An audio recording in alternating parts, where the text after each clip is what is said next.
श्री शिवाय नमस्तुभ्यम।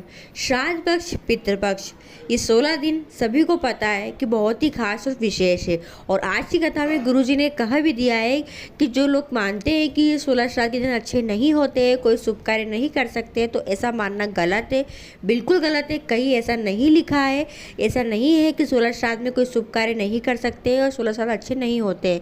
जी हाँ, तो गुरुजी ने कहा है 16 श्राद्ध बहुत ही खास और विशेष होते हैं, क्योंकि इन 16 श्राद्धों में हमें महादेव और हमारे पितृ दोनों का आशीर्वाद हमें मिलता है। जी हाँ, तो कोई अगर आप कुछ अच्छा कार्य करने का सोच विचार भी कर रहे हैं ना, तो आप 16 श्राद्ध में कर सकते हो। ये माइंड से निकाल दीजिए कि 16 श्राद्ध के दिन अच्छे नहीं होते हैं। चलिए वीडियो शुरुआत करते हैं। स्वागत है मोदी जी ऑफिशियल चैनल पर। आज की कथा में गुरुजी ने कुछ नए उपाय बताए हैं जो आप 16 श्राद्ध में कर कर अपनी मनोकामना को पूरा कर सकते हैं। चलिए वीडियो शुरुआत करते हैं।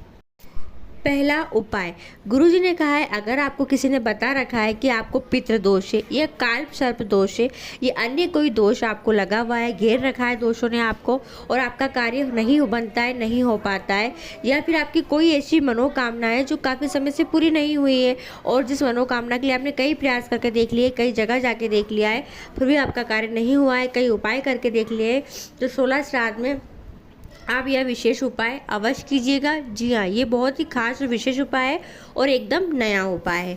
देखिए, गुरुजी ने कहा है आपको लेना है 2 चावल के दाने, यानी 2 अक्षत के दाने, चावल के दाने, ठीक है, और आपको लेना है 1 लोटा जल। अब ये उपाय आप चाहो तो 16 दिन तक लगातार करो, और लगातार नहीं भी कर सकते तो आप विशेष तिथि पर कर लो, और विशेष तिथि पर भी नहीं कर सकते हो तो किसी एक दिन तो अवश्य कीजिएगा। इन 16 दिनों के अंदर आप किसी भी दिन कर लीजिएगा। 2 चावल के दाने, 1 लोटा जल लेकर शिवालय जाना। शिवालय पहुंचकर सबसे पहले चावल चढ़ाना है। कहाँ पर? महादेव के ऊपर 1 चावल का दाना चढ़ाएंगे, और 1 चावल का दाना आपको चढ़ाना है महादेव की सबसे छोटी पुत्री माँ अष्टसुंदरी के स्थान पर। ठीक है, चढ़ा दिया। अब सबसे पहले आपको जो जल चढ़ाना है, वो जल चढ़ाना है सबसे पहले माँ अष्टसुंदरी के स्थान पर। जी हाँ, माँ अष्टसुंदरी के स्थान पर जल चढ़ाएंगे। थोड़ा जल बचा लेंगे और उस बचे हुए जल को फिर आपको शिवलिंग पर समर्पित करना है। गुरुजी ने एक बात और कही है कि जब जल चढ़ाओगे तब आपको अपना गोत्र बोलना है। जी हाँ, अब क्या होता है कि कुछ लोगों को अपना गोत्र नहीं पता रहता है, नहीं पता रहता है तो क्या करोगे? परेशान ना होना। अगर गोत्र नहीं पता है तो महादेव का नाम तो पता ही है ना, श्री शिवाय नमस्तुभ्यम पता ही है, तो श्री शिवाय नमस्तुभ्यम बोलकर आपको महादेव के ऊपर फिर जल समर्पित कर देना है।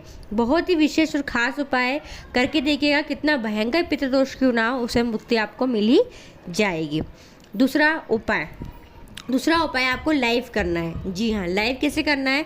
तो गुरुजी की कथा अभी आई रही है, आस्था चैनल पर देखने को मिल जाती है, गुरुजी का यूट्यूब चैनल है उस पर सुनने को मिल जाती है, साथ में गुरुजी का जो फेसबुक चैनल है उस पर भी समय सुनने को मिल जाती है। जी हाँ, इसका जो समय है वो है दोपहर का 1 से 4 बजे तक का।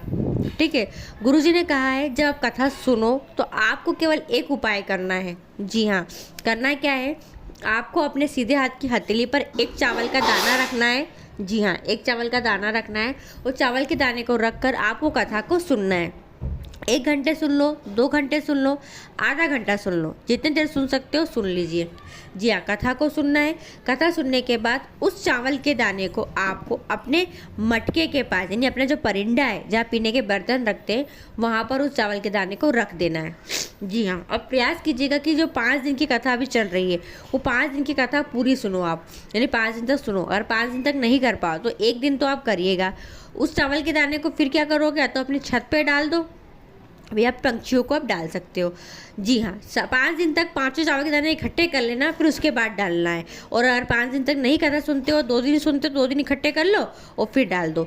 आप जिस भी कामना से कथा सुनोगे वो मनोकामना तो आपकी पूरी होगी, साथ में आपके पितरों का भी कल्याण हो जाएगा।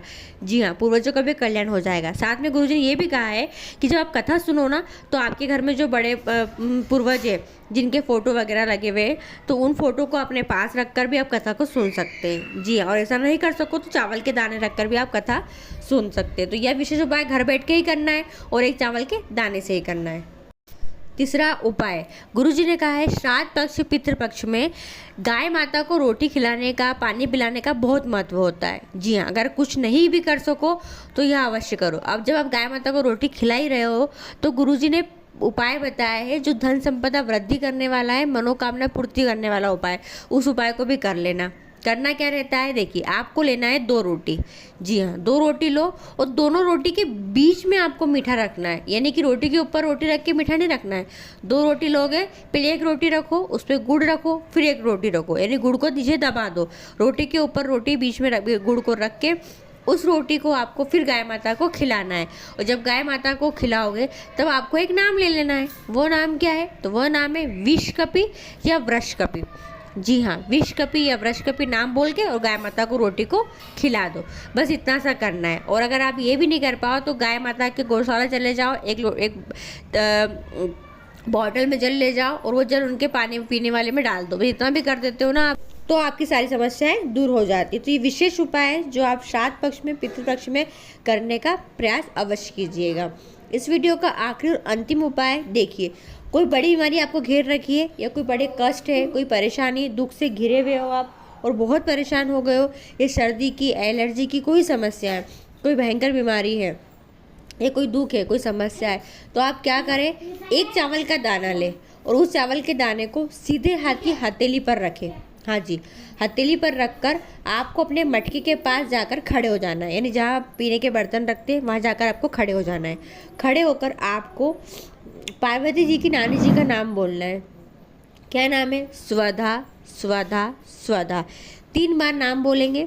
नाम बोलकर फिर उस चावल के दाने को आपके घर के आसपास जो भी शिवालय हो वहाँ जाकर शिवलिंग के ऊपर समर्पित कर दो, या फिर अपने घर का जो मंदिर हो जहाँ पर आपने शिवलिंग विराजमान कर रखी हो, जो भी शिवलिंग हो, फोटो है, वहाँ पर आप समर्पित कर दीजिए। तो ये विशेष उपाय है जो आप श्राद्ध पक्ष में कर कर अपनी मनोकामना को पूरा कर सकते हैं। ये उपाय नए उपाय है, आप करके देखिएगा, आपकी मनोकामना अवश्य पूरी होगी ही होगी। वीडियो पसंद आती है तो और लोगों तक जरूर शेयर कीजिएगा। श्री शिवाय नमस्तुभ्यम। हर हर महादेव।